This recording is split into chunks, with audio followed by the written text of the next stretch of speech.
As Earth is conquered by alien forces, a couple is forced to choose between losing their son or betraying all humans. Welcome back to Cinesynthesis. Sit back and enjoy the show.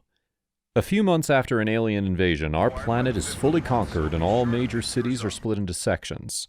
Select humans collaborating with the aliens are promoted and moved to the Green Zone, while the rest of the city is constantly terrorized by the nasty Red Hats on behalf of the invaders.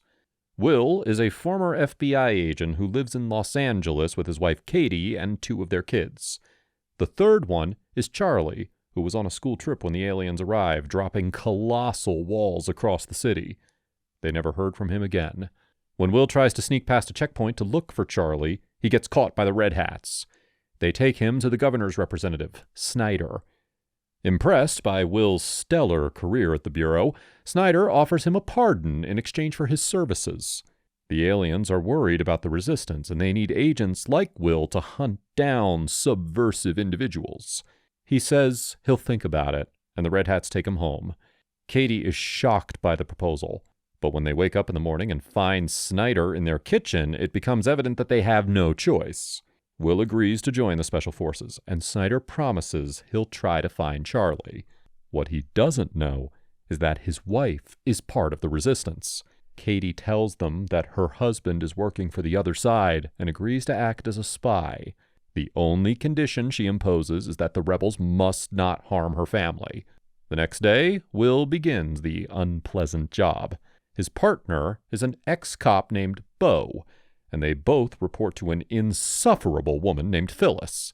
Their first task is to locate a boy who planted a bomb at the city gates. Meanwhile, Katie is allowed to reopen her old bar now that her husband is a collaborator. Her first customer is a fellow insurgent named Broussard, but she doesn't have much to share yet.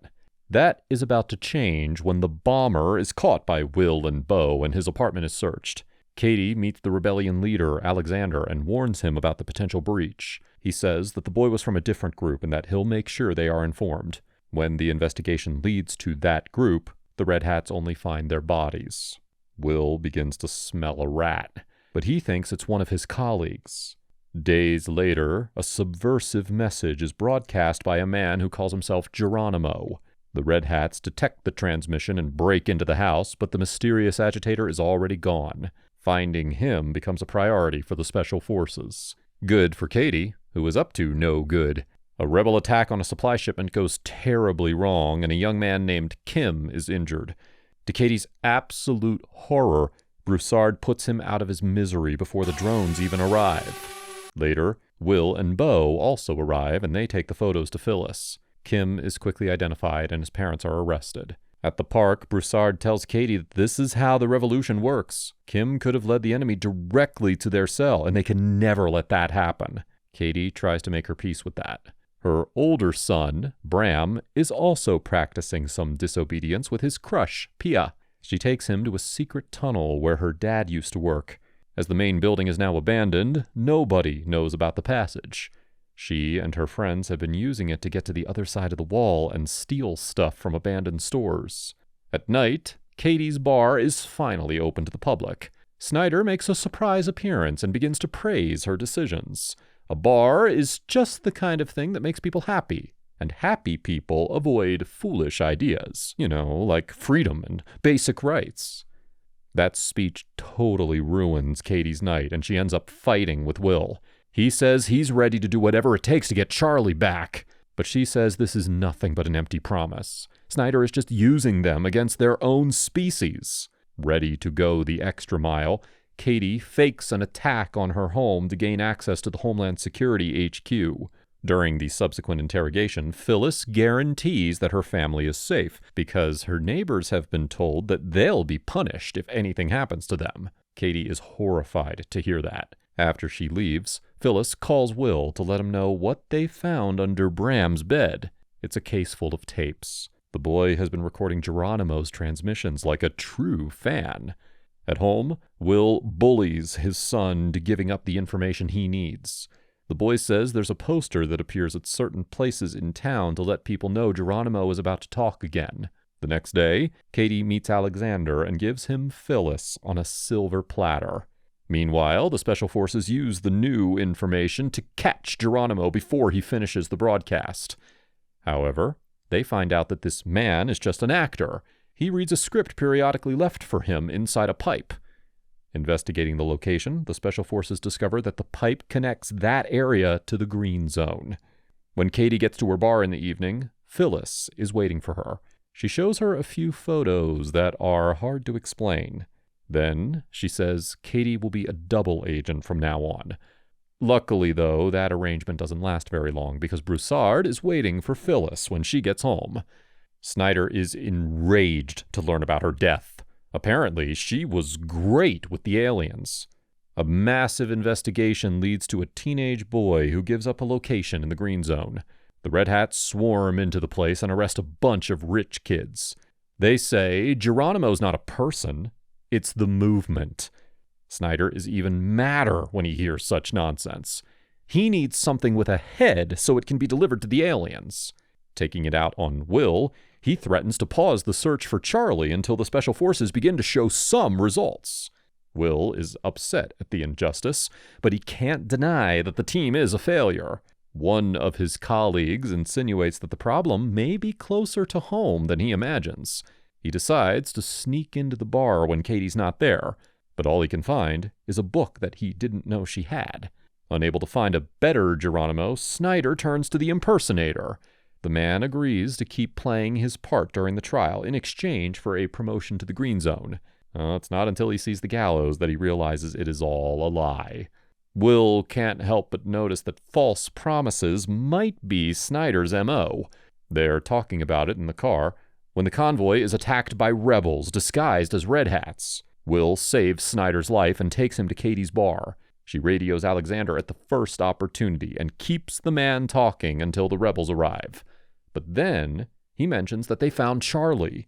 They're negotiating his transfer with the leaders of the other section, and he'll be home soon. Shaken by the possibility of seeing her son again, she helps Will hide Snyder when Broussard arrives in a Red Hat uniform. More rebels join him a few minutes later, and Katie shoots one of them to protect Will. Alexander is furious to hear about that. The investigation of the bar incident leads to Broussard's real identity. Alexander helps him find a similar body, and while they're busy faking his death, he convinces Broussard that Katie has to go. When the burnt car is found, Will is not convinced, but everyone thinks that he's just paranoid. Broussard meets a fellow rebel named Rachel and confesses that he was unable to carry out Alexander's orders because he cares about Katie.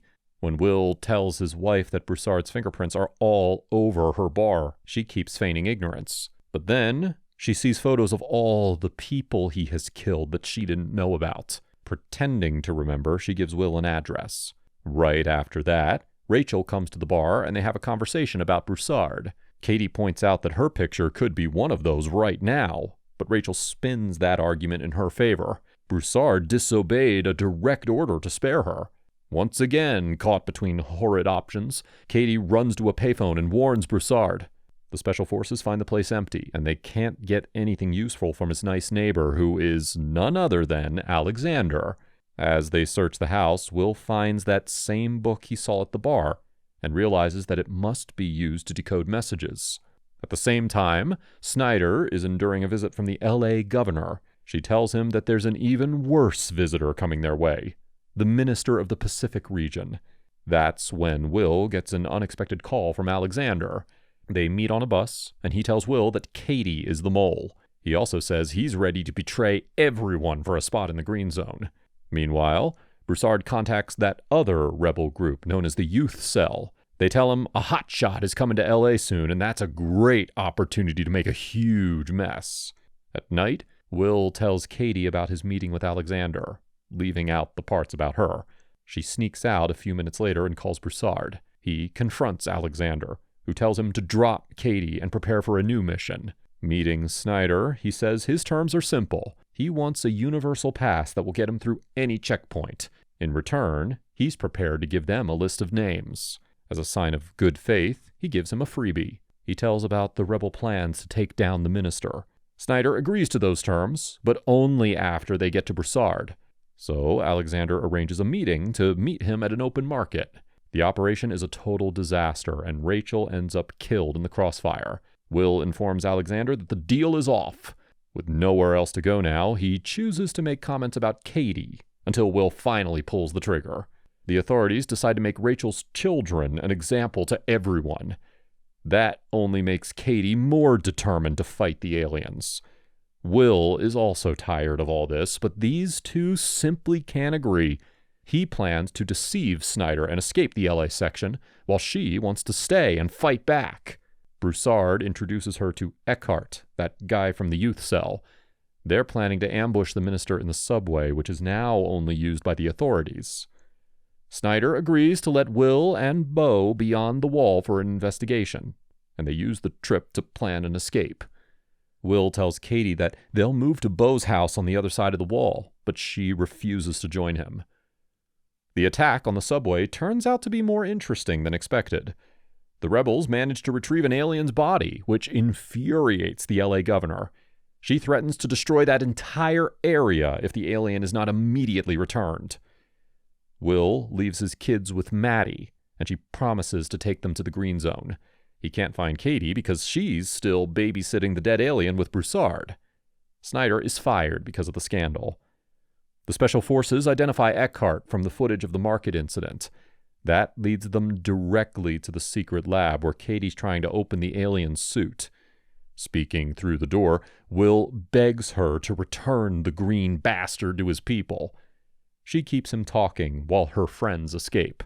Then the Red Hats arrive and take the alien. Snyder gives Will a universal pass to show his gratitude. Now he can leave the city and find Charlie. That's the end. Are you ready for more? Well, check out the other sci-fi recaps from our channel.